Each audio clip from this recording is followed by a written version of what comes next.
তুমি করো।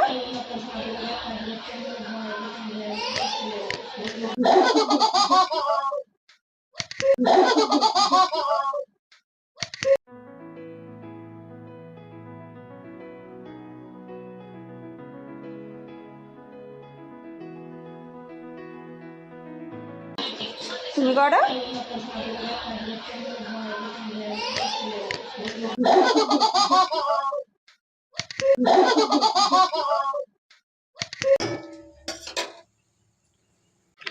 Good morning বন্ধুরা, সবাই কেমন আছো? আশা করছি সবাই ভালো আছো। কিন্তু আমরা একদমই ভালো নেই, আমি ভালো নেই, আমার ফ্যামিলির কেউ ভালো নেই। তার কারণ হচ্ছে মিষ্টি আমাদের বাড়ির সবাইকার ভীষণ ভীষণ প্রিয়। আর সব বাড়িতেই তার বাচ্চারা, সব মায়ের কাছেও তার খুব প্রিয় হয়। তো সেই বাচ্চা যখন ঠিকমতো খাওয়া দাওয়া করে না, একটা মায়ের কি হতে পারে সেটা নিশ্চয়ই আমার মতো যারা মা আছেন তারা সবাই বুঝতে পারছেন। তো মিষ্টি প্রায় সেই বেশ কয়েকদিন হলো, সেই যে লাস্ট ব্লগ আপলোড করেছিলাম তারপর থেকে কিছুই খাওয়া দাওয়া করছে না, প্রচণ্ডভাবে কান্নাকাটি করছে, কোনোভাবেই মুখ খুলছে না, জলটুকুও খাওয়াতে পারছি না। তো সেই জন্য যারা দেখছেন ভিডিওর থাম্বনেলটা দেখে নিশ্চয়ই বুঝতে পেরে গেছেন যে আজকের ভিডিওটা কি রিলেটেড হতে চলেছে। তো মিষ্টিকে আমি কোন ডক্টরের কাছে নিয়ে গেলাম, কি করলাম, তারপরে আমরা সেই প্রবলেম থেকে রিকভারি করলাম। তো আজকে সেই টপিক নিয়ে ব্লগটা হতে চলেছে। তো প্রথম থেকে লাস্ট পর্যন্ত সঙ্গে থাকুন, আশা করছি ভালো লাগবে। তো মিষ্টি কোনো রকমভাবেই কোনো সলিড ফুড মুখেই নিচ্ছিল না, অনলি আমার উপর ডিপেন্ড ছিল। আর আমার ব্রেস্ট মিল্ক সেরকমভাবে হয় না যে ও খেয়ে থাকবে, যেহেতু ওর সলিড ফুড এখন 5 থেকে 6 বার খাওয়া দরকার সেই হিসাবে। তো সম্ভবই না, ও থাকা পসিবলই না। তাও ও খাচ্ছিল না, জোর করে কোনো রকমভাবে খাওয়ানো হচ্ছিল, জোর করে ব্রেস্ট ফিডটা করানো হচ্ছিল, তাও ঠিকঠাক মতো করছে না। তো সেই জন্য আমরা বেরিয়ে পড়লাম ডক্টরের কাছে। এই যে দেখুন, সবই ঠিক আছে, কিন্তু দুষ্টুমি কিছুতেই কমছে না, যেগুলো করেই যাচ্ছে।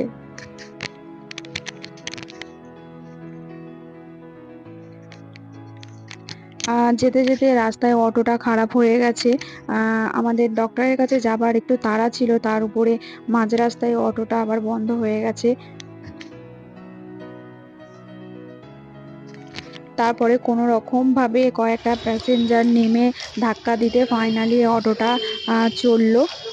তো এই যে দেখুন, মিষ্টি ঘুমিয়ে পড়েছে আর আমরা ডক্টরের কাছে এসে গেছি। আর এখানে এসে মিষ্টি কীভাবে দুষ্টুমি করছে দেখুন। সবাইকার বাচ্চারা সবাই মায়ের কোলে সুন্দরভাবে বসে আছে, কিন্তু আমার মেয়েটা সবার কাছে গিয়ে মাতব্বরি করছে। ওকে দেখে মনেই হবে না যে ও মানে খাওয়া দাওয়া করেনি বা কিছু। ও অল টাইম সবসময় অ্যাক্টিভ থাকে, এটাই হচ্ছে প্রবলেম, যে কোনো কিছু হলে আমরা সেটা বুঝতে পারি না। ও একটা ওই ভদ্রলোকটার কোলেতে চলে একটা এসো মা। বাচ্চা আছে, তো ও তাকে দেখছে। দেখি, দাও আমাকে, দাও আমাকে দিয়ে দাও, ওটা দাও, আমি খাবো, দাও। ও বাবারি, তোমার কটা দাঁত দেখাও। এই দেখো, এই দেখো,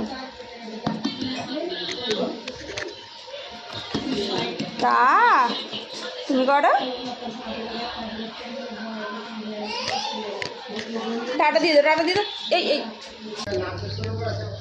তো আমরা এসেছি এক্স-রে করাতে।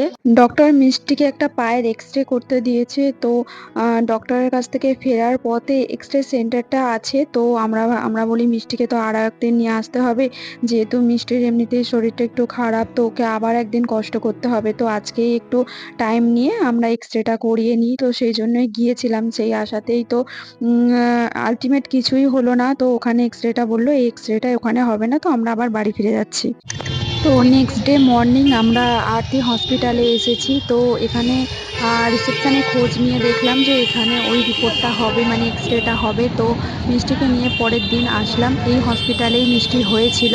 তো আজ থেকে প্রায় 11 মাস আগে হসপিটালে ঢোকার আগে মনে হচ্ছিল যে এখান থেকেই মিষ্টিকে নিয়ে গিয়েছিলাম। তো যেই ফিলিংসটা খুব সুন্দর ছিল, তখন সেটা বলে বোঝানোর মতো নয়। যখনই এখানে আসি কোনো কারণে, তখনই মনে পড়ে যে এখানে মিষ্টি হয়েছে, মিষ্টিকে আমি এখান থেকেই বাড়ি নিয়ে গিয়েছিলাম। বা কোথাও যাবার আগে আমি এখান থেকে পাস হলে একবার ভাবি যে মিষ্টি এখানে হয়েছিল। তো যাই হোক, মিষ্টি এবারে এক্স-রে রুমের সামনে ওর মামামের সঙ্গে বসে আছে। এত ভালোভাবে বসে আছে যেন মনে হচ্ছে খুব ভালো মানুষ, ওর মতো ভদ্রসভ্য মানুষ নেই। তো ৬-৭ বার প্রায় ট্রাই করা হলো এক্স-রেটা, কিছুতেই যিনি এক্স-রে করাতে পারলেন না। তো উনি বললেন যে ওকে একটু ঘুম পাড়িয়ে নিয়ে আসুন, নাহলে এক্স-রেটা হবে না। কারণ যেহেতু ও নড়াচড়া করছে তো এক্স-রেটা ঠিকঠাক মতো আসবে না, আমি রিপোর্ট করতে পারবো না।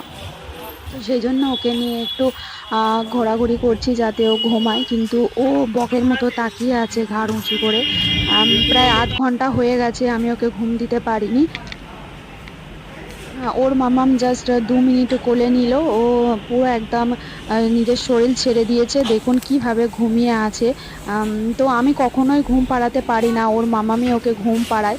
সবাই হয়তো ভাববে যে ওর মামাম ওকে ঘুম পাড়ায়, তো তুমি কি করো শ্বশুরবাড়ি? তো আ আ আমি বেশিরভাগ টাইমটা বাপের বাড়ি ওকে নিয়ে থাকতে হয়। কারণ শ্বশুরবাড়িতে সেরকম কেউ আমার থাকে না। তো ওর প্রায় ১১ মাস বয়স হতে চলল। আমি হয়তো শ্বশুরবাড়ির ২ টো মাস থেকেছি। মিষ্টি জন্মের ৬ মাস পর্যন্ত আমি বাপের বাড়িই ছিলাম। তারপরে বাড়ি গিয়েছিলাম। তো এইসব ডিটেইলসে একদিন আমি ব্লগ বানাবো। তো সেটা খুব শীঘ্রই বানাবো। এই যে এক্স-রে করানোর পর এবারে আমরা বাড়ি ফিরে যাচ্ছি। তাও মানে শুইয়ে এক্স-রেটা হয়নি, দাঁড় করিয়ে এক্স-রেটা করানো হয়েছে। ঘুমিয়ে পড়েছিল, কিন্তু যখনই আমি এক্স-রের ওইটা টেবিলটার উপরে ওকে শোয়াচ্ছি তখনই সঙ্গে, সঙ্গে উঠে পড়ছে। তো দাঁড় করিয়ে এক্স-রে করানো হয়েছে। আর এই যে মারামারি করছে, মুখটাকে এরকমভাবে বন্ধ করে আছে। সমস্যা হচ্ছে যে আমি ওকে কোলে নিয়েছি। জায়গা ছিল না, তো ওর মাম্মাম সামনে বসেছে। আর আমি ওকে নিয়ে বসেছিলাম। আর ও দেখুন এটা করছে, তার কারণ হচ্ছে ও ওর মাম্মামের কাছে যাবে। তো শেষ পর্যন্ত একটা প্যাসেঞ্জার নেমে যেতে ওর মাম্মাম ওর কাছে আসলো। এসে ওকে কোলে নিয়ে বসতে তবে ও শান্ত হয়েছে। এমন ভান করে যেন আমি ওর মা না, ওরাই ওর মা। বাড়িতে এসে দেখছি পুরো বাড়িটা পুরো চেঞ্জ হয়ে গেছে। সাধারণত আমাদের বাড়িটা এরকম থাকে না। ভিডিওতে হয়তো অনেকজন লক্ষ্য করে থাকবেন। তার কারণ হচ্ছে আমার মেয়ে মিষ্টি কোনো কিছুই গোছানো রাখতে দেয় না। সে বেডশিট হোক বা সোফার কভার হোক, যা হোক সমস্ত কিছু অগোছালো করে দেয়। আর যে জিনিসটা আমরা বেশি করে গুছিয়ে রাখবো, ফেলে দেবো, সেটা বারবার করবে। আলনার কাপড় থেকে শুরু করে, জলের বোতল থেকে শুরু করে এভরিথিং। তো আজকে বাড়িতে ২ জন গেস্ট আসছে। তো সেইজন্যই রুমটাকে একটু সাজিয়ে গুছিয়ে রাখা হয়েছে। আর স্পেশালিটি হচ্ছে আমাদের বাড়ির এই টিভিটা। দেখুন সবাই, এটা বাবাকে অনেকবার করে বলা হয়েছে যে টিভিটা ফেলে দাও, নয় কাউকে দিয়ে দাও বা বেচে দাও। এটা প্রায় অনেক কাল আগে, সবাই দেখে বুঝতেই পারছেন। তো টিভির সুইচগুলো তো নেই।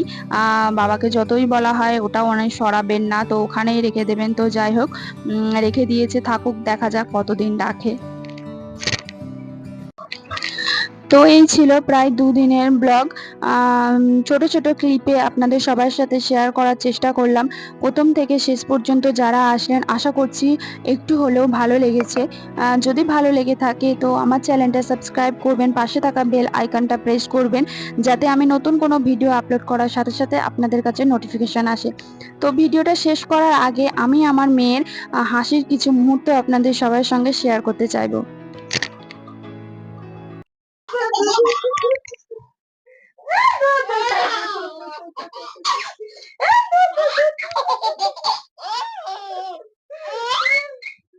এই যে ও রাত্রেবেলা খেলছে, ওকে দেখে মনেই হচ্ছে না কোনো অ্যাঙ্গেল থেকে যে ও খায়নি বা ও অসুস্থ আছে। ওকে দেখে কেউ ভাববেই না, কারণ ও অল টাইম ভীষণভাবে অ্যাক্টিভ থাকে। ডক্টর ওটাই বললেন যে ও অ্যাক্টিভ আছে, তো তাহলে ঠিক আছে। আর ডক্টর আমাকে কেন ও খায়নি বলে পায়ের এক্স-রে করতে দিয়েছে ওটা আমি নেক্সট ব্লগে শেয়ার করব।